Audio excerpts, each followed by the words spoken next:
រំលែកនៅមូលហេតុទាំង3ដែលបងប្អូនគួរតែធ្វើការអាប់ដេតគេហៅថាធ្វើបច្ចុប្បន្នភាពទៅលើប្រវត្តិរូបការងាររបស់បងប្អូនឲ្យបានទៀងទាត់តាមដែលអាចធ្វើបានវីដេអូនេះគឺផ្ញើជូនទៅកាន់បេក្ខជនបេក្ខនារីក៏ដូចជាបងអូនដែលទើបតែជាប់ការងារហើយក្តីឬមួយក៏បងប្អូនដែលគាត់កំពុងបំពេញបម្រើការងារនៅស្ថាប័នផ្សេងៗច្រើនឆ្នាំក្តីចាវីដេអូនេះអាចនឹងមានអត្ថប្រយោជន៍នៅពេលក្រោយ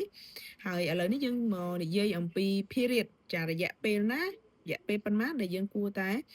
ធ្វើបច្ចុប្បន្នភាពទៅលើប្រវត្តិរូបការងារសម្រាប់ខ្ញុំលើកទឹកចិត្តរយៈពេល3ខែបងប្អូន revisit វាម្ដង CV របស់យើងណាចាអញ្ចឹងជារៀងរាល់3ខែបងប្អូនអាចចូលទៅមើលម្ដងមិនមែនមានន័យថាឲ្យតែ3ខែចូលទៅដឹងតែបំពេញព័ត៌មានអត់ទេក្នុងរយៈពេល3ខែនោះបងប្អូនក៏លេខមើលនៅខែចាស់ហើយនៅខែថ្មីចាបងប្អូនមានអីថ្មីដែលអាចបញ្ចូលអត់មានបទពិសោធន៍អីថ្មីអត់មានជំនាញអីដែលយើងទៅចេះថ្មីអត់ achievement របស់យើង3ខែនេះមានអីថ្មីអត់មានអីបន្ថែមទៅលើនឹងអត់បើសិនជាមានបងប្អូនដាក់ថែមមកចាបើសិនជាអត់ទេចាំរហូតដល់3ខែក្រោយ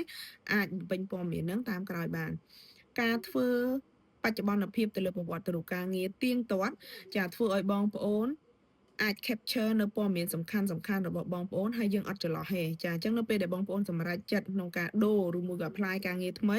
បងប្អូនអត់ចាំបាច់ចំណាយពេលច្រើនអត់បានចំណាយពេលធ្វើវាអង្គុយគិតថាអូឆ្នាំទី1ទី2គិតអីគេខ្លះបងប្អូនផ្ញើ CV ទៅបានចាពួកបងប្អូន update CV ឲ្យអស់ហើយអញ្ចឹងបើសិនជាបងប្អូនចាំរហូតដល់ឆ្នាំ1ឆ្នាំ2ឆ្នាំ3ឆ្នាំចាំរហូតដល់យើងចង់រកការងារបានយើងធ្វើ CV ថ្មីអាហ្នឹងយើងភ្លេចបាត់ហើយព័ត៌មានមួយចំនួនគឺយើងភ្លេចបាត់ហើយទោះបីជាយើងចំណាយពេល1ថ្ងៃ2ថ្ងៃក៏ដោយព័ត៌មានសំខាន់មួយចំនួនដែលយើងបានបំពេញខែនីមួយក៏យើងភ្លេចដែរចាអញ្ចឹងលើកទឹកចិត្តឲ្យបំពេញព័ត៌មានជារៀងរាល់3ខែម្ដង revisit ជារៀងរាល់3ខែម្ដងមូលហេតុទី2បញ្ជាក់អំពីបង្ហាញអំពីភាព professional របស់យើងហើយជាឱកាសចាយើងត្រូវដឹងថាចេះឱកាសការងារឱកាសតាម networking ពេលខ្លះយើងអត់ដឹងមុនទេចាដូចឥឡូវចឹង recruitment agency គេមាន head hunter របស់គេ reach out មកហ្មងជួនកាលយើងអត់បានដាក់ការងារតែគេតាក់ទងមកយើងហ្មងឃើញ profile យើងរៀង fit រៀង meet នឹង criteria ដែលគេកំពុងតែរកគេនឹងតាក់ទងដើម្បីសុំឲ្យយើងផ្ញើ update CV ទៅគេហើយបើសិនជា CV របស់យើង always ready យើងនឹងឈ្នះទៅលើបេក្ខជនផ្សេងទៀតដែលគាត់អត់បាន update CV take 3ថ្ងៃ4ថ្ងៃ5ថ្ងៃក្នុងការផ្ញើ CV ទៅគេ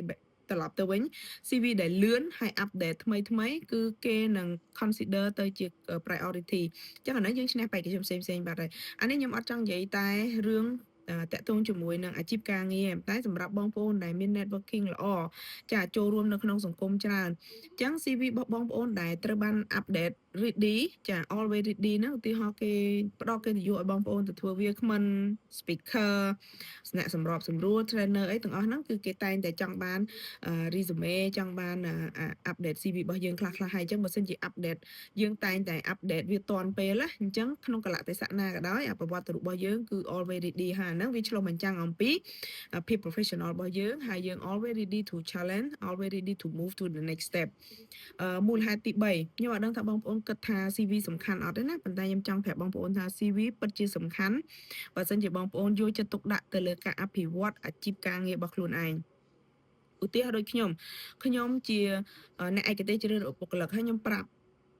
មួយខ្ញុំនៅពេលដែលខ្ញុំចូលទៅធ្វើការនៅក្រុមហ៊ុននៅអង្គការខ្ញុំតែងតែអាប់ដេត CV របស់ខ្លួនឯងពេលដែលចូលទៅកន្លែងថ្មីហ្នឹងចាប់ពី6ខែខ្ញុំចាប់ probation ហើយ3ខែក្រោយខ្ញុំតែងតែមើលទៅលើ CV ហើយ add ការងារដែលខ្ញុំកំពុងធ្វើហ្នឹងថាតើខ្ញុំបានធ្វើអីគេខ្លះទទួលបានបទពិសោធន៍អីគេខ្លះទទួលបាន achievement ធ្វើ achievement ជូនអង្គការជូនក្រុមហ៊ុនអីគេខ្លះចាហើយមូលហេតុដែលខ្ញុំ update ហ្នឹងវាជារឿងមួយដែលឆ្លុះបញ្ចាំងនៅពេលដែលយើងធ្វើការងារនៅនឹងបាន1ឆ្នាំចូលដល់ឆ្នាំទី2ខ្ញុំចូលចិត្តផ្ទៀងផ្ទាត់ចាថាតើឆ្នាំទី1ខ្ញុំធ្វើបានអីគេខ្លះហើយឆ្នាំទី2ខ្ញុំធ្វើបានអីគេខ្លះហើយមានការធ្លាក់ដៃធ្លាក់ចុះនៅសមិទ្ធផលអត់បើសិនជាធ្លាក់ចុះទាំងការសិក្សាទាំងការអភិវឌ្ឍខ្លួនទាំងការរៀនអីផ្សេងទាំង achievement អីផ្សេងខ្ញុំនឹងកលេចមើលថាតើអានឹងជាមូលហេតុដោយសារបុគ្គលនាងខ្ញុំផ្ទាល់ឬមួយក៏ដោយសារតែធម្មជាតិនៃការងារដែលដល់ឆ្នាំទី2វាអត់មានអីរៀនថ្មីចាវាអនុញ្ញាតឲ្យយើងតែប៉ុណ្ណឹងអត់មានទៅមុខទៀតហើយអានឹងហើយដែលជាការដាស់នៅផ្នត់គំនិតថាតើពេលហ្នឹងជាពេលស័ក្តិសមក្នុងការយើង ដើម្បី move ទៅ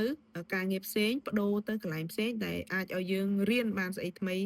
រៀនបានអ្វីបន្ថែមទៀតអត់អញ្ចឹងមូលហេតុទាំង3នេះខ្ញុំសង្ឃឹមថាបងប្អូននឹងអាចយកទៅ reflect មើលខ្លួនឯងហើយអាចព្យាយាមសាកល្បងទាំងអស់គ្នាជូនពរបងប្អូនទាំងអស់គ្នាជាពិសេសបងប្អូនដែលកំពុងតែស្វែងរកការងារជូនពរឲ្យបងប្អូនទទួលបានការងារនៅក្នុងក្តីសម័យឆាប់ៗនេះអរគុណច្រើន